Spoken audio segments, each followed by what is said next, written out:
Hello, everybody, and welcome to the first episode of the On the Cut podcast. My name is Evan Kawai, and I'm super excited to get this going. I've been wanting to make a podcast for a long time now, and we're finally doing it. So let's get right into it. I'm making this podcast because I want to showcase the lives of professional golfers.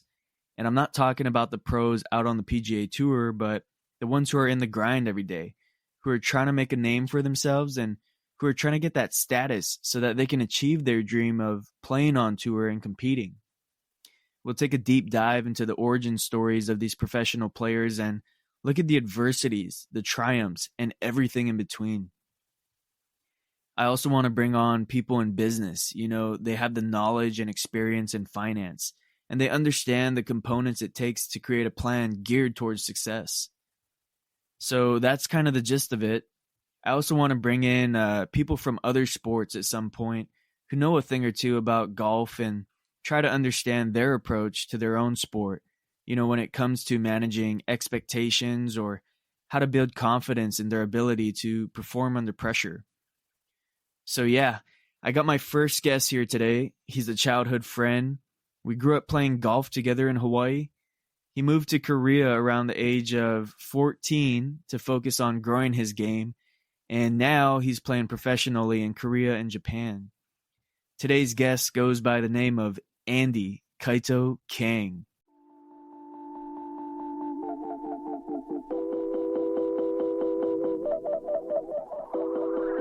Whoa, down, whoa, whoa, down, whoa, whoa, down, whoa, whoa, whoa, down.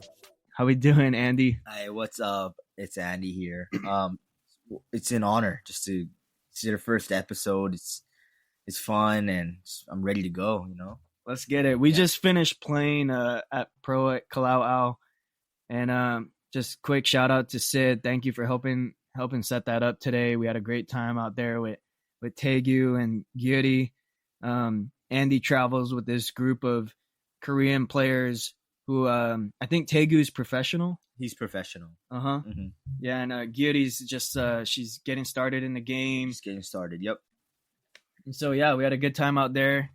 We played old guys versus the young guys, and sure enough, the old guys won. Me and Andy. Of course, bro. I think Andy threw down 5 birdies today. I threw down maybe three on him. 3 or 4, I think. Yeah. It was good. It was good. It was good. Mm-hmm.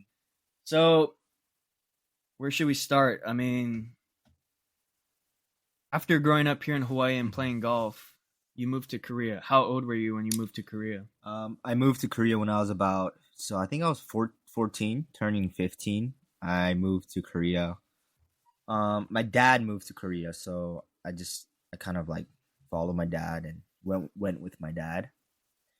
So my mom was here in Hawaii, and of course I didn't really want to move to Korea, but I don't know. I remember this one time I was watching like a TV. Like my dad always watched like a Korean TV, right? And it just says something like, I remember it was like something Golf Academy, and then they were like freaking like holding logs, right? I thought it was like military type shit, but I look at it and I'm just thinking like, oh, maybe Korea's good for, you know, improving my golf game. So I was like, oh dang, maybe like my goal was just to learn a lot of stuff like for just 2 to 3 years. So I call my dad up and I'm like, Dad, I want to take my golf game to the next, you know, my next step or next level. But like in Hawaii at that time, I mean, we had really good coaches, don't get me wrong, but I just thought that there were like many good players coming out from Korea, right? So I call my dad. He just goes, hey, come to Korea. So I go like the next month. Like I just go there, and he throws me into like this Korean like academy. Like I had to drive like 4 hours like north, right? I didn't even know where I was going. It was like, and at this point I didn't even know Korean, right? So wow, I was really scared. I was like, Dad, what's going on? And he's like, I mean, I'm busy. You want to learn golf, right? So I found the academy. They call it like a golf academy, right? And then he put me there, and I had to sleep there, eat there, practice there for almost like 2 years. And Wow. that was hard because I didn't know what they were talking. Like, I didn't even know what they were saying to me. So that was pretty Wow. hard, bro. That's crazy. That's crazy. So, I mean, you took a very different approach to, what maybe your classmates were doing, such as, like growing up in Hawaii golf. It was always about, okay, you're going to play junior golf. You're going to try qualify to go to the mainland and compete against the best players in the mainland. And you'll then go on and hopefully earn a scholarship to go play for a university. And, that either pays for your college or not, but you get this opportunity and maybe you go pro after. But you kind of took an interesting approach here. You knew at a young age you wanted to get really good at this game. And you really took a risk moving out of Hawaii and moving out of the United States. Start there. I mean, now, maybe college golf isn't really part of your plan to becoming as good as, you want to be. And so you went off to Korea, which is not knowing any Korean, like nothing. Like I didn't even know how to say, like, I think I knew like 안녕하세요. That's pretty much it. I didn't even know thank you. Like now 감사합니다. Now it's like 감사합니다. But at that time, like I didn't know anything. And I was scared, I was worried. I was like, how am I gonna learn how to like play golf if I don't even know what the coach is telling me? What the coach is saying to me. Yeah. Right. But kicking it back a little, I mean, what do you remember from back in those days at Honolulu Country Club where we all grew up playing? Obviously, we talked about this a little before, and me and Andy were never super close as buddies. When we were kids, he was always grinding at the golf course. He had his uncle with him who was just drilling him on the range. And, I was kind of just there practicing on the side. But, I mean, just tell the people a little bit about what it was like growing up in Hawaii before you left to Korea. Were the friendships different? Obviously, you got to practice with your sister a lot, with some friends. Zach Kanashiro was there, Justin Chu, all those guys. I mean, what was it like? Was it different from going to the golf camp in Korea, like friendships-wise and enjoyment-wise? It was really different. Like growing up in Hawaii, everyone was so nice to me. We would just joke around, have fun. Like golf was like, I mean, like, of course we all wanted to be like professional golfers, but it was all like just having fun. We enjoyed golf, right? And then like I would just talk to my buddy Evan or Zach, or even I remember at Honolulu Country Club, Justin Chu. I remember all these people. I would just talk to them, and we just had a good time.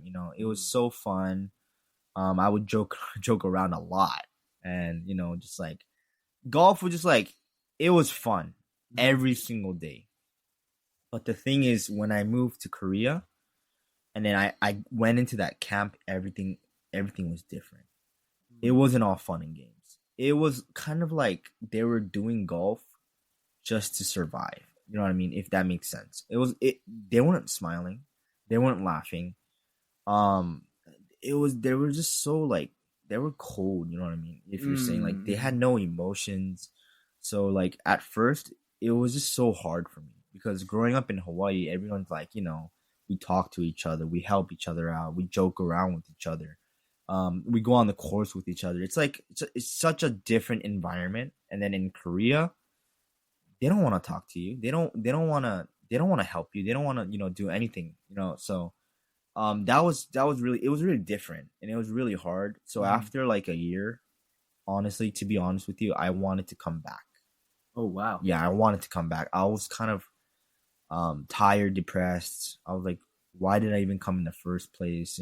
I would cry a lot too. It was bad. Like, because like just for golf, I have to go through this because, like in Korea, it's really different. Like, they have like, respect, and you gotta respect like 1 year, 2 year older. They call that hyung. Hyung, right? Yeah. They call that hyung. Yeah, you're my hyung, right? Yeah. I mean, you're born in what, 99? 99. I'm born in 2000, so technically Andy is my hyung. Mm-hmm.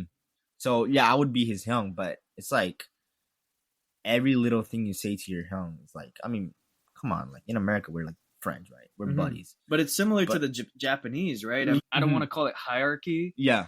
But it kind of is hierarchy. Exactly. They have a similar thing, but I think Korea is like more, what's the word? Like it's more intense, you know, like all those kind of Oh, stuff. Yeah, okay. you gotta like really respect the people.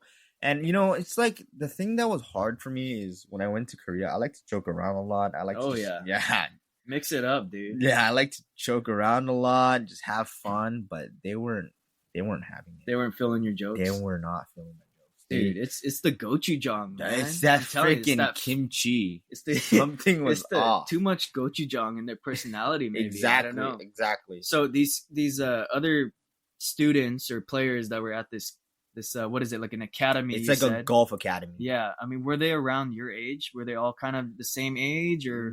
So there were like couple people younger, but most were older. So I was 14 or 15 at that time, but there was like couple like that are like 12 or 13. That's like the youngest. And then everyone was from there. It's like 16, 17, 18, 19, 20, 21, 22. Up to like almost like 29, I think. Wow. Yeah. Okay, so this wasn't just a junior golf academy. It wasn't. This was the real deal. Yep. You're coming here to get work done. You're not Exactly. there. It's not no daycare thing. No. Like this is. Mm-hmm. I mean, how do you know how much something like that costs per year? Per year. So I know that my dad was paying almost about 15K a month For that school because I have to sleep there, I have to eat there, and the coaches give you lessons there too. So full-time thing. It was like 15K a month. Hey guys, I hope you're enjoying the first episode. If you're just joining us, you are listening to the On the Cut podcast. Our first guest here today is Andy Kaito Kang. He's born in Hawaii and moved to Korea, and he's a professional golfer. He has status in Japan and Korea currently, and he has a great story to tell.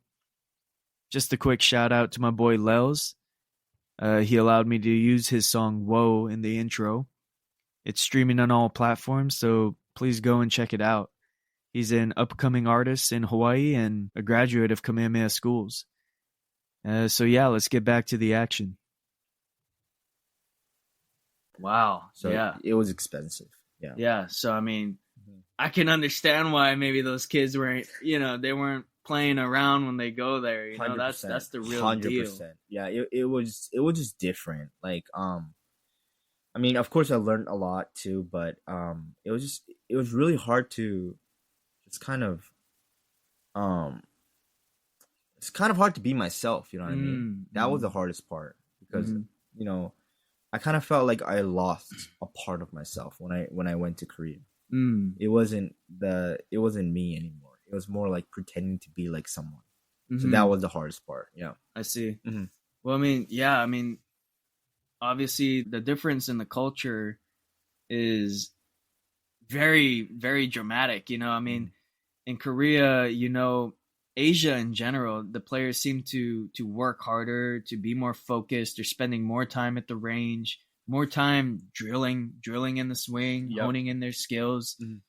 Whereas in Hawaii, the experience here has always been a very friendly kind of competition. It's you're not there to cut each other's throats. You're there to have fun and enjoy the game. And at such a young age to be in that golf academy, it must have been really difficult just to enjoy the game.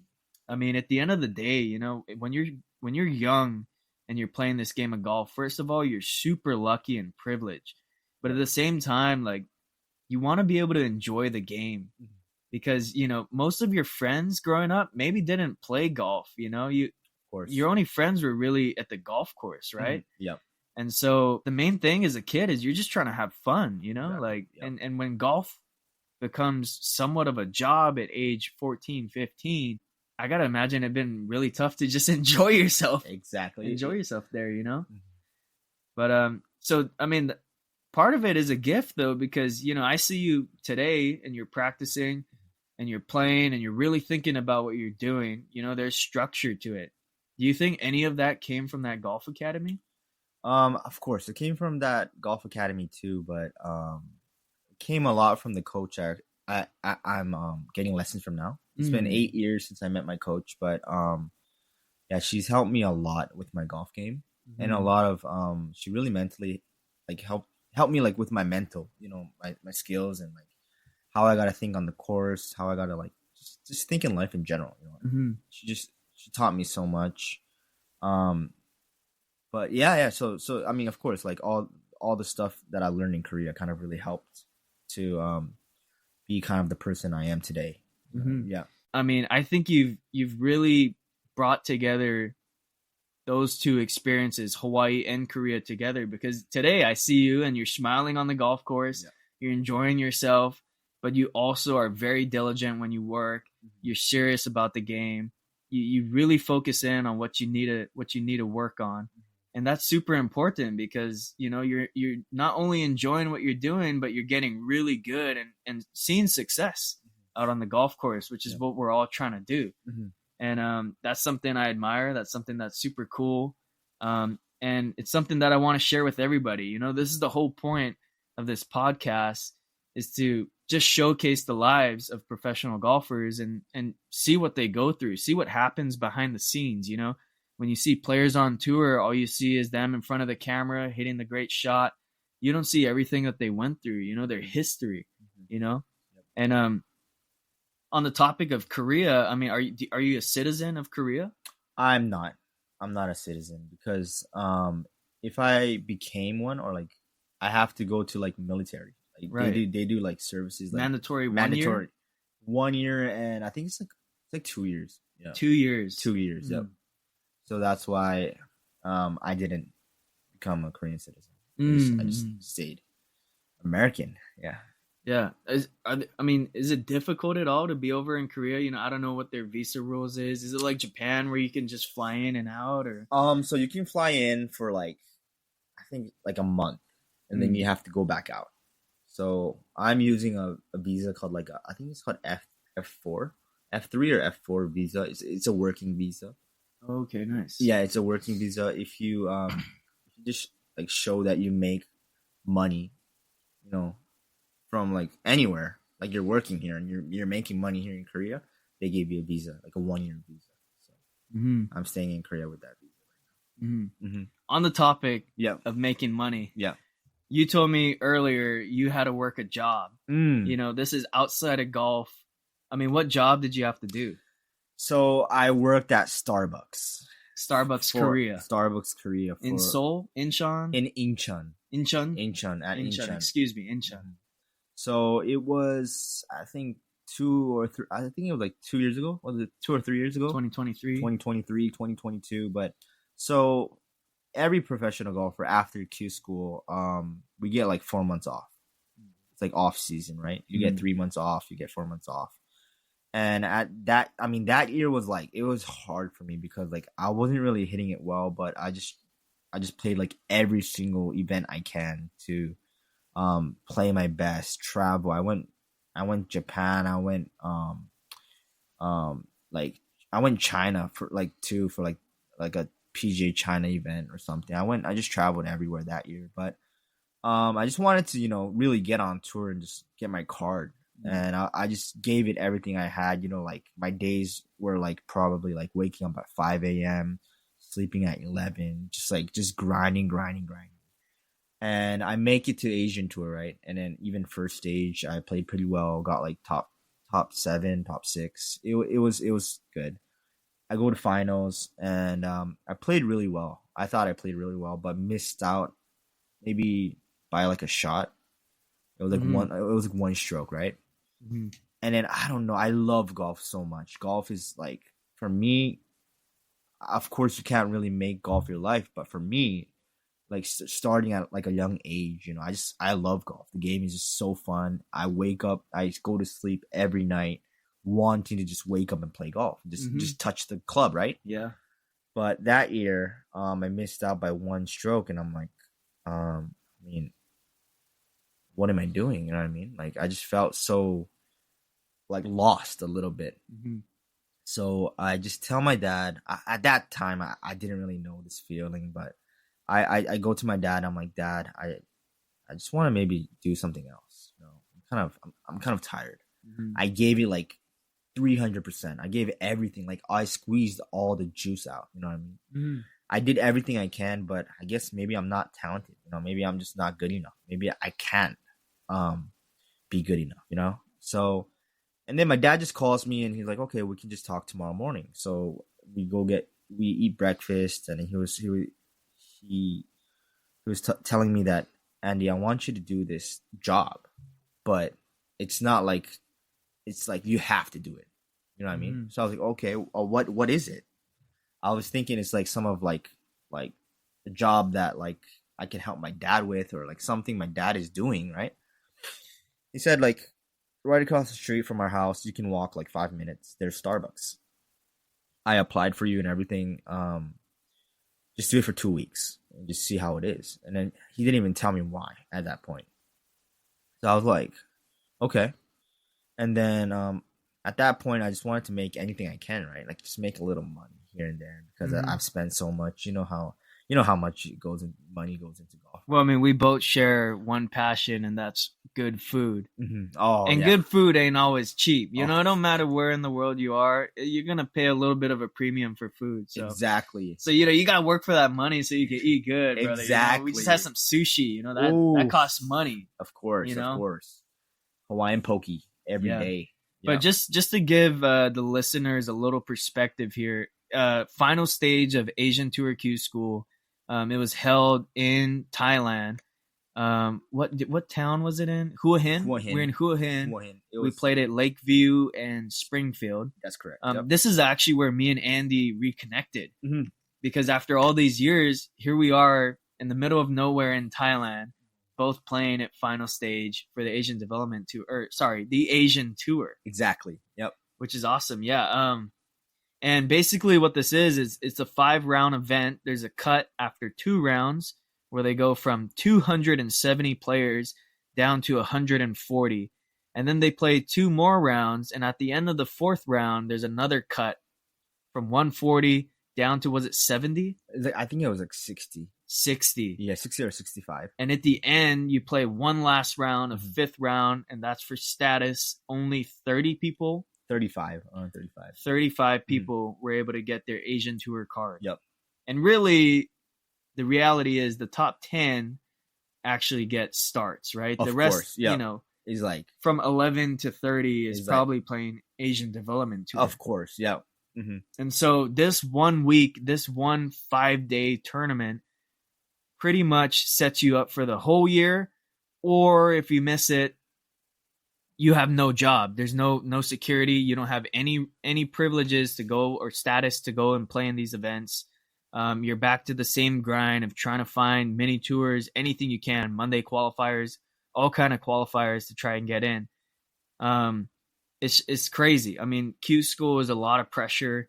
And for to have just 1 week determine your whole year is absolutely insane. But this is the game that we play, Of course, yep. Working at this Starbucks, what did you learn at the job? I mean, it's a high-paced job, People want their coffee. When they come in, they're grumpy. You ain't dealing with happy customers. They like, where's my coffee? Exactly. So it was my first time. I mean, I haven't worked before because I, just practiced and played golf my whole life. And at this point, I didn't even know why I was working at first. I didn't know why my dad told me that I had to work, but I went there on my first day, super nervous.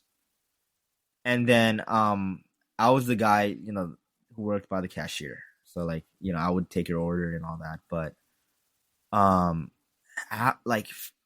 I was little, when I was young, I would see people working at restaurants or this and that, and they just didn't look happy. They didn't look happy. And at a young age, I would just think like, bro, if that was me, I'll be smiling. I'll be laughing. I can be the nicest guy. You know what I mean? I'll be like, oh, well, what's your order? This and that, with a smile on my face. But now it's like, I'm doing it, right? And then you're actually in that position where you're the worker now. You're that waiter. Yep. I'm that waiter serving now. The customer. Exactly. So now I'm serving the customer, right? And then people are yelling at you. People are telling you like this, do that. They're like, hurry up. You hear all sort of stuff. And even like Korean people, like they talk loud. Oh, they'll let you hear it. Oh dude. my god. Oh my god. You got Ajima coming in. She got places to be on a Saturday, man. Bro. She needs that cafe latte up pronto, bro. Bro, like ASAP. ASAP. Yeah, she got places to go. I don't even know. She be throwing kimbap at you. Yeah, if you ain't moving fast enough, Ajima's throwing kimbap at you. Exactly. So, I'll be taking the order, and like Korean names are insane. Sometimes it's like, it's like a puzzle. You know what I mean? You be writing their name on the cups. I'll be writing their name on the cups. It's not like Ryan, or it's not like Kevin. It's like Jinjae, Jingyoung. It's like, what am I writing? Right? Hyungchan Kim. Hyungchan Kim. Yeah, let's go. Whatever. Shout out Hyungchan. Shout out to Hyungchan. But anyways, I was I wasn't really good at writing Korean too, so I would write it like weird, like it was bad, and then like they would yell at me for that too. And then after a week, I was tired. Right, I was done. I was like, what am I doing? Like, I kind of want to get back to golf. I didn't want to touch a club, and now I'm like, I want to get back to golf. Yeah. And then every single day when I played golf, I go to sleep at night watching YouTube videos, watching my swing, thinking about what I did on the course today. Every single day I would do that. And then sleep, and like, I love to sleep, but I hated to sleep because I wanted tomorrow to come already. You wanted to work. I wanted to work already. I wanted to, grind. I wanted to play on the course. Yeah, that hunger came back. Exactly. So, when it was my second week, I didn't want to wake up in the morning. I didn't want to, I didn't want to work, to be honest with you, because I know it might sound a little spoiled, but it was so hard. I didn't find like the purpose. Like for me, like, of course, like, motivation is important too, but like, I just feel like you need to have motivation, like to wake up in the morning and to do something you're excited, right? But it was all gone. Like that excited feeling of me going to bed at night, it was all gone, right? Yeah. Yeah. I mean, just reiterating what I said earlier, like for us to be able to play this game of golf in the first place is such a privilege. Exactly. Some people will never have the opportunity to pick up a golf club in their life. Exactly. Yep. Golf takes a lot of money, and it does. And yes, you're right. Like we are spoiled, we are privileged, but working a job like this gives you the perspective on the real world. Exactly. We're young still. We don't know what the heck's going on. Exactly. All we know is how to hit that ball in the hole as fast as possible, and sometimes it's not fast. Sometimes it can be slow. But... Sometimes we take the scenic route. Yep. Sometimes we love trees. Exactly. We love water. Yep. We're not haters or anything. Yep. But, we're very privileged in the way that we get to look at this as possibly a career path beyond just having fun or even just going to the range with your buddies once in a while. Like that takes a lot of money and time, It does. That's great. So, I mean, at what point did you become fluent in Korean then, if you went there, barely knowing anything? So I became fluent. I think it was my third. No. It was like my fifth year. So I didn't even study. I didn't study Korean. I didn't even go to school. I mean, I went to school, but like they didn't teach me Korean. So they would just like give me a book. So in Korea, the thing is like, it's a weird thing, but if you play any sports, you only have to go to school on Thursdays. Up to high school, they let you do that. So if you play soccer or whatever, I mean golf, I was like in the golf team, but I would go to school only on Thursdays. But anyways, it was like my fourth or fifth year. Just came naturally. You know what I mean? I'm still not like super like 100% fluent, but I can talk. So while you're in class though, the teacher's lecturing you guys. I mean, and you're just sitting there trying to catch on to a word here and there. It's like me going to Konbini in Japan, right? Oh yeah, bro. You see me try to order or check out at the Konbini, they're like, fukuro, fukuro arimasu ka? Yeah. Or I don't know what they say. Yeah, do you need a bag? Dajubu, Yeah. I don't know what's going on. So I mean, I can't imagine how intimidating it must be to sit in that classroom around, people who grew up in this language that you don't really understand completely. And so, I mean, did you feel any like you were an outsider or outcast at the time? Every day I felt different. I felt like everyone was staring at me. I mean, like now there's a lot of foreigners in Korea, but that was like 5-6 years ago, right? So, I mean, even my name was like Andy, right? So like I just felt different. People were staring, even at school. It was hard. It was really hard at first. And then like, where are you from? I'm from Hawaii. And they'd be like, oh, some people think it's good, some people think it's bad, whatever. But it was just hard to get kind of used to it and kind of make people think that I am Korean too. Right, because would they identify you as American? American. Yeah, they would they would think that I'm American. And I think it was hard because my mom was Japanese. And they at that, I mean, history there. Yeah, the history there between like Japan and Korea and all that. It was hard. So I used to just tell people that my parents are Korean. I never just, yeah, it was hard. Yeah. It kind of hurt me too a little bit because I couldn't tell people that my mom's Japanese. Right, you're shaving off this whole half of your identity. Exactly, yeah. So like, I mean, of course I felt bad, but I just, people didn't like it, you know what I mean? If I say it. So, yeah. Well, now today you're your own person. You're doing great. You're a super nice person. People love you. You're bringing the energy to any place you go. I mean, we had fun in Shinjuku out with, John, Oda, Keita, and your sister. We had a great time. I mean, everybody loves being around you. So it's crazy to see that you went through such hard experiences as, socially, and you've just come out to be this person that just attracts people to them, Yeah. So what year did you turn professional in golf? I turned pro in 2017. 2017. Wow. Yep.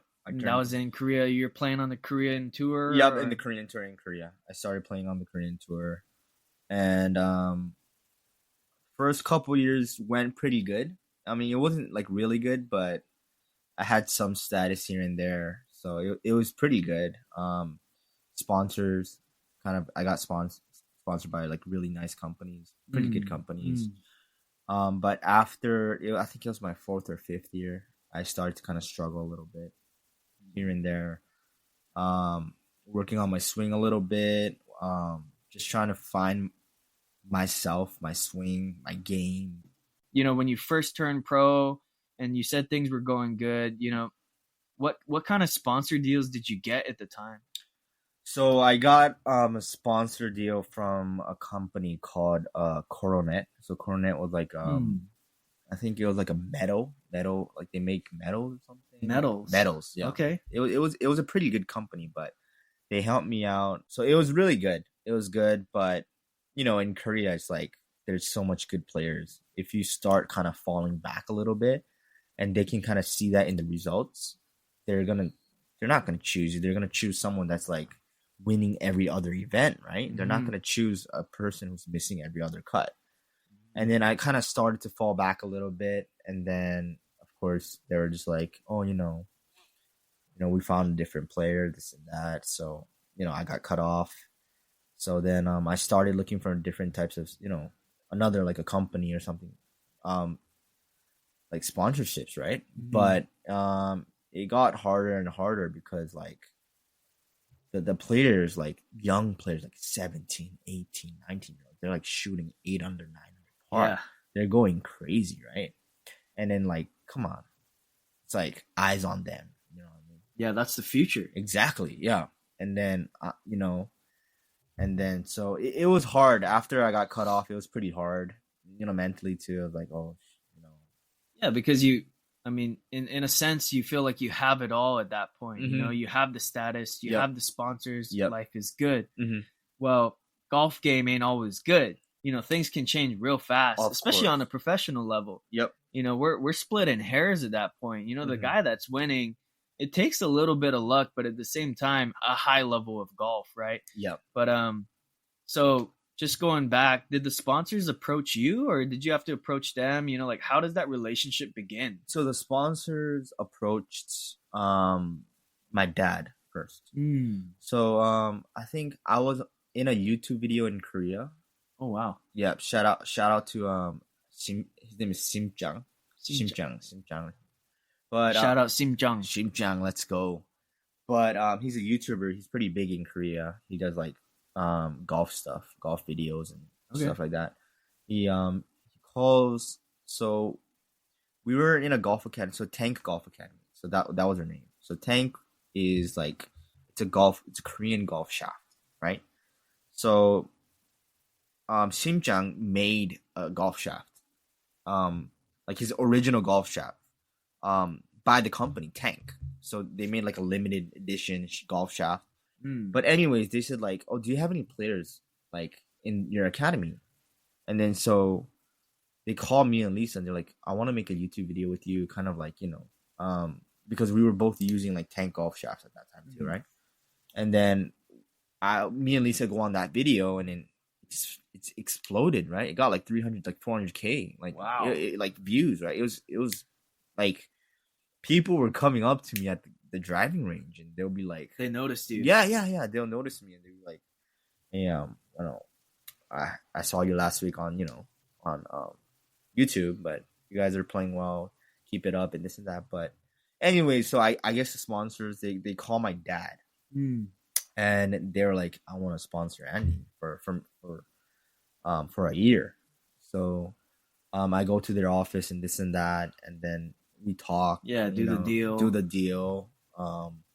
Sign a contract, of course. So, I mean, was your dad helping you through this deal? You know, like, how old were you at this point? 17, 18? I think at that point I was 19. 19 years old? 19. Not really knowing much about how a business deal goes down, you know? I mean, did you have anybody helping you walk through that? Or were you kind of just on your own and just, you know, I'll take whatever I can get? It was my dad. My dad was really helping me. You know, he was helping me through it. He was helping me with every little thing, you know, just trying to make sure, you know, the contract is good, trying to make sure, you know, just reading everything for me because I couldn't read Korean too. Oh, yeah. That's so right. Like, yeah. So he just helped me out with so much. You know? He helped me with almost everything. So, yeah. There was a lot of pressure. I was worried, but I was fortunate enough. Like the company was just such a big company that I mean everyone knew about that company too, so it was like I can trust it, you know. And my dad was there to help me out. He was like translating for me too, so yeah.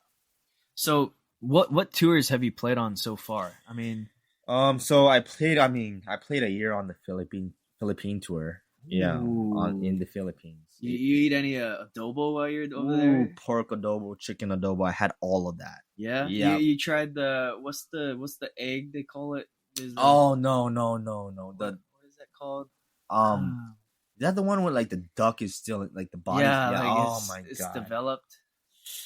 It's let me look that up real quick. It's like,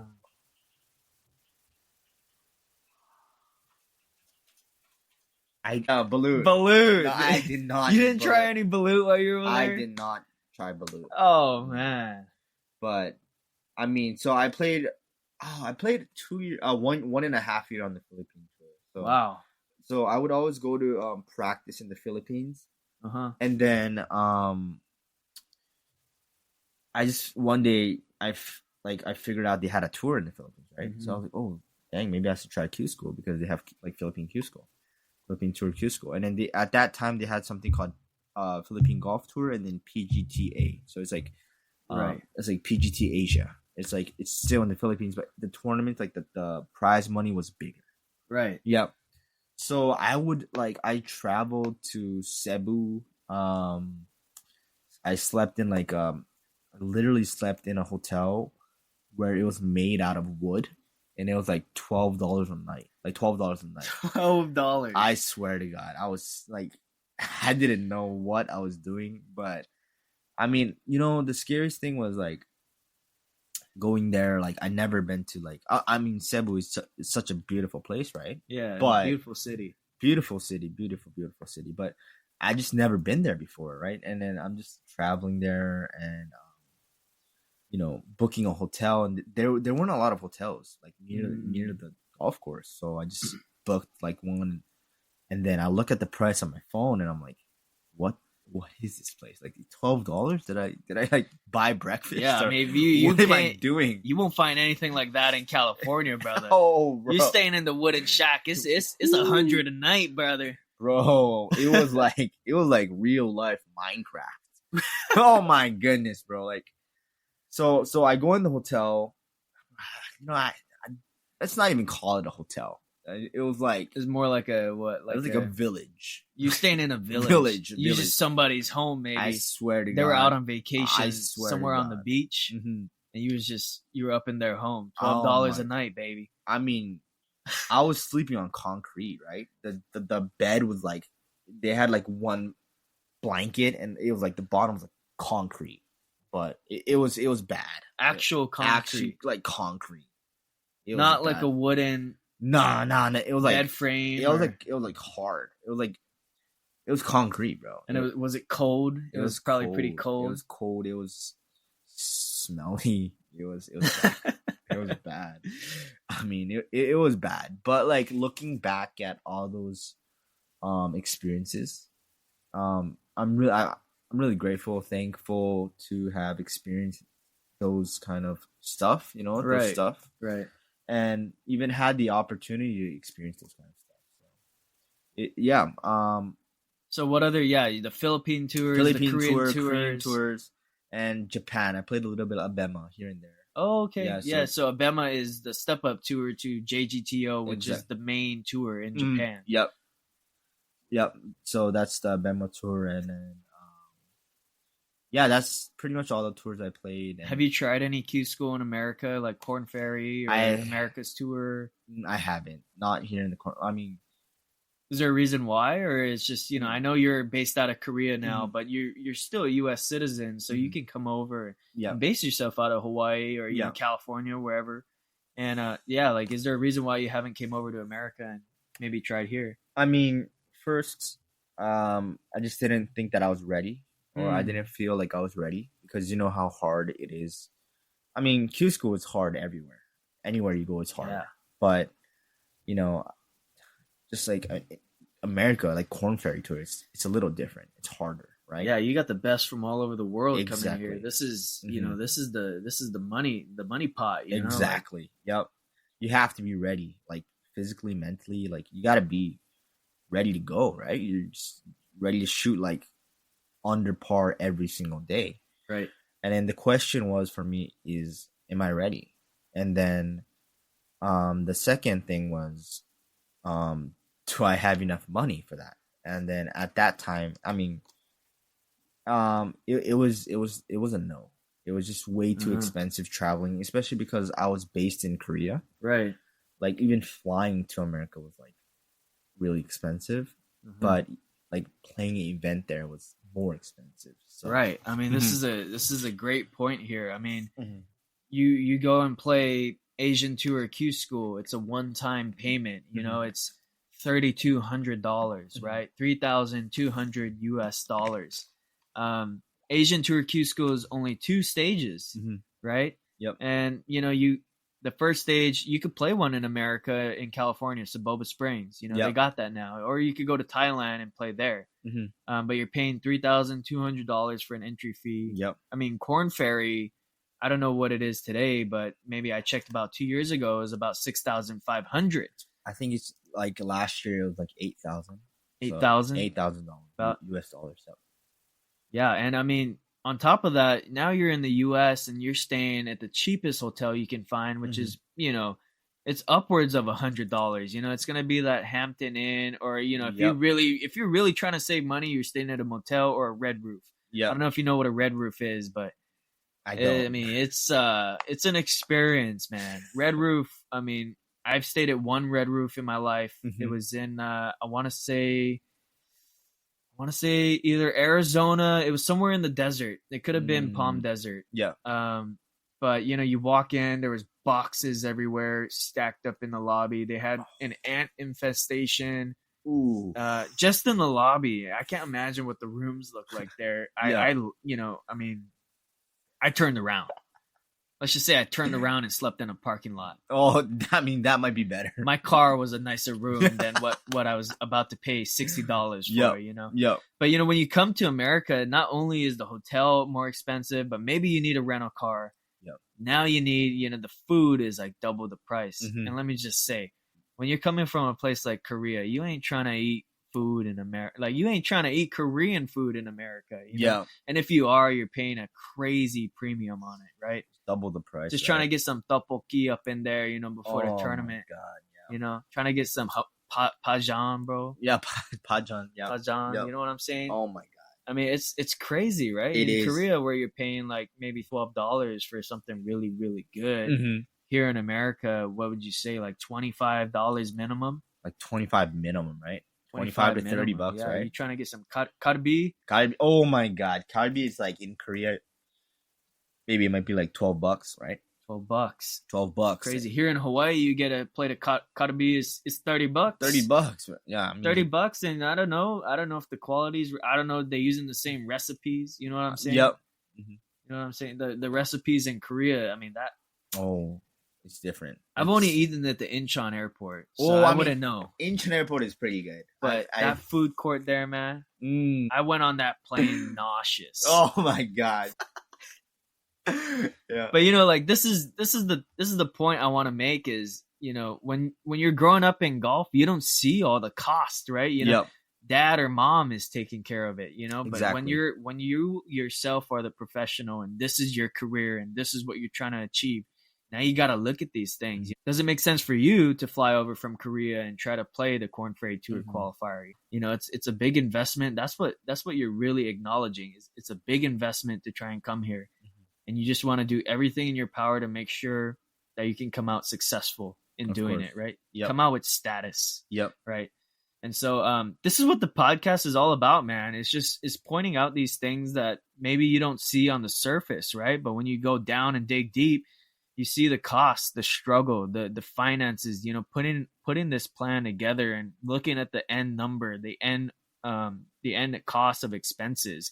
Like it's a ridiculous number, man. It is. You know? And in some cases, you know, people will assume, you know, like my friends, they'll be like, "Oh, Evan, you're a professional golfer. Like, you must be really well off. You must have a lot of money. You must be rich, you know." And I'm not necessarily coming from a family that doesn't have a lot of money, but doesn't have, you know, an extra 200,000, you know, 150,000 to go and pursue a full schedule of professional golf. Because it's a lot of travel, like I said, hotel rooms and rental cars, and you're on the road, man. Like you're paying for every single second, you know, that you're out there. Yeah, everything is money, right? Renting a car, hotel, food, just literally everything is money. Yeah, and that's why, I mean, sponsorships are so important, right? And I think something that, you know, when you're coming out of college, you know, now it's a little different with NIL because you can start these early conversations with companies, you know, for American college students who are playing collegiate golf. They can start these relationships now and earn some money playing golf for the school, you know, and that kind of helps I guess their careers after college, should they choose to pursue golf beyond that. But you know, for somebody who just goes the pro route, you know, maybe they weren't a standout player in college, or you know, maybe they're just getting good, they're a late bloomer, you know. For these people to acquire sponsors, I mean, they have no idea, you know, like where to look, how to ask, things like that. It's and this is what I really want to pull forward in this podcast is sending out this message, sharing experiences between different pros so that we're able to learn from each other and we're able to get better and create our own plan towards success, you know, because it takes action, but it also takes intentional action to achieve what we're trying to do here. You can't just go out to the range, right? And just hit ball after ball all day and expect to get better, right? There needs to be intention in the shots that you're doing. There needs to be drills, something you're working on, right? And yeah, that's really what it is. Yeah, so today, I mean, we just got back from Japan, right? We were playing Yep. Q School there. What does 2025 look like for Andy Kang? 2025 looks like, so I'm gonna be playing some Abema in Japan, and probably doing a lot of Monday qualifies. Monday Qualifies qualified. So for this tournament. year, I mean, Japan Tour Q School, you got to third stage. Yep. Third stage. Out of 4 stages, the Mhm. fourth being the final, obviously. Yep. So you got a little bit of status for Abema, the For- step up tour. Yeah, for Abema, Uh-huh. or maybe like couple, 2 or 3. That's it. But and then even Abema, you have to like Monday qualify into it. So Right. I have to play like the Monday qualifiers for that too. Uh-huh. And then for some tournaments, but yeah, that's my plan. I'm gonna do that. And actually this year I wanted to try and qualify to play the Q School for Corn Ferry. That was my goal. So make some money maybe in Japan, maybe play some Korean. I'm gonna play Korean like the Abema in Korea too. So it's like the step up tour in Korea. Uh-huh. Play some of that too and just make some money, right? Make some cash and really try to invest in myself this year and to really, play the Q School for the Corn Ferry. That's my goal for this year. Really want to try, because like if you don't try, you never know. You know what I'm saying? For sure. And it was always my goal just to try and play Q School for the Corn Ferry, but it's just always I was always worried that am I good enough? That was always the question. At the end of the day, it was, am I good enough? Am I gonna make it? Am I? Do you think I can play well? But Yeah, like, are you gonna peak at the right time? Exactly. Is your game gonna peak that week? Yeah. Yep. But I think now I realize that you just got to go there and just try. That's the beauty of it. Mhm. We don't know. Yeah. I can say though about your game, it's ready to go. And now the beauty of this is you get to go and find out. Yep. You get to go and just do your best, make your mark. Yep. Execute the plan. Yep. I think all these experiences you've had in the past, you'll be able to stack it up. Exactly. Even working your 2 weeks at Starbucks, you're gonna feel the Yep. burn. When maybe you hit the ball in the water and make a double bogey, Yep. you'd be like, I'm not going back to that Starbucks. I do not want to see that Ajima again. Oh my god, the Kimbap Ajuma. Heck no, I ain't not seen that. But like going back to Starbucks though, so it was just like what I really learned after working for 2 weeks at Starbucks was that golf, we really have to be thankful to be able to play the sport. And after that, like until the day that I die, I'm gonna remember that experience, because like golf, it's like you can't even compare it. It'll make you miserable though. Golf, don't like, we won't downplay it. Like, of course, although we love golf, it makes us miserable at sometimes, especially when it's your quote unquote profession. Of course. Yep. It does make you miserable, but at the end of the day, we just got to be so thankful that we're able to even play this sport. Right. And able to compete in tournaments, able to just wake up in the morning and just go to the golf course is a blessing, right? Right. Yep. Yeah. You're not on a clock or anything. Yep. You get to you can go to Starbucks and grab your coffee. Exactly. I can be the Ajuma, right? You can be the Ajuma. Yeah. But, obviously now you know how they're treated. Of course. Obviously, they're going through it. Exactly. Trying to pump out drinks. Yep. Again and again and again all day, 8 hours straight, no sleep. Yep.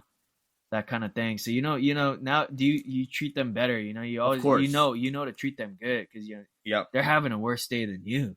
Exactly. You're just picking up your coffee, a little 5 minutes, and getting out there, going to the golf course, having a good time. But but they're making coffee all day, taking orders, getting yelled at. Yeah. Yeah. So. Yeah. Well, that's a great experience. Mhm. Yeah, I'm glad you had it. And Yep. And yeah, I think it really does light a fire under you. It does. Yep. It reveals to you that golf is your passion. Mm-hmm. That's what it did for you. Is it revealed golf is your passion. And, Yep. And you really got to double down and be like, this is what I'm gonna do. I'm gonna stick to it. Andy Kang today is a guy that's gonna work hard, try his best, never give up, never complain about the little things. If the green ain't perfect, you're gonna find a way to get the job done still. Exactly. Yep. That's great. Well, hey, thank you for being on my first episode, brother. No problem. Appreciate you. I love sharing your story. I think it's really unique. I think a lot of us can learn from it. I've certainly learned a lot just from spending time with you, and I appreciate it. Love watching you swing the club. I mean, if you see Andy swing, you got to go check him out. What's your Instagram? My Instagram is AndyK8 and then 08. It's 808. Yep. AndyK808. So it's ANDYK. Yep. 80, O. the letter O. Yep. 8 Yep. on Instagram. Check him out. Give him a follow. Like I said, great guy. You've gotten to hear his story a little bit. I'm sure we'll have him on again at some point in the future. Hopefully an update episode when you make the Corn Ferry tour. Of course. Yep. And we'll celebrate with some kimbap, some sushi, bro, whatever it is. Yes, that sounds good. But thank you again. If you enjoyed the podcast, thank you. This is what it's going to be all about, just sharing stories and experiences. Hopefully at some point we can get people to, I didn't get the chance to ask Andy about swing mechanics, but we'll dive deep into, the golf nut things as well. And yeah, just talk about the life and see what information we can help spread throughout the golf community, while at the same time just learning from each other and becoming better human beings and better players. Yep. Period. Yep. Yeah. Well, thank you again for joining me today. And yeah, this was the first episode, and peace out. If you made it this far in this episode, thank you so much. I hope you guys enjoyed it and were able to learn a little bit. A quick shout out and thanks to Ariana Bell for helping create the cover art for this podcast. And please hit us with a follow on Instagram at On The Cut Podcast. That is ONTHECUTPODCAST on Instagram, where I'll post other content, some clips, and updates on new episodes. I really hope to use this podcast to build a community where we can all support each other and give you guys insight on the lives of these professional players and share these amazing stories that they have to offer. So thank you again, and we'll see you guys next time. Right, give me your best swipe, checking your steps, right, feel like I'm next, tight, gotta go left, right, walk with a flex, like, I feel like I'm Steph Knight, I float like a check, Mike, down, whoa, down, whoa.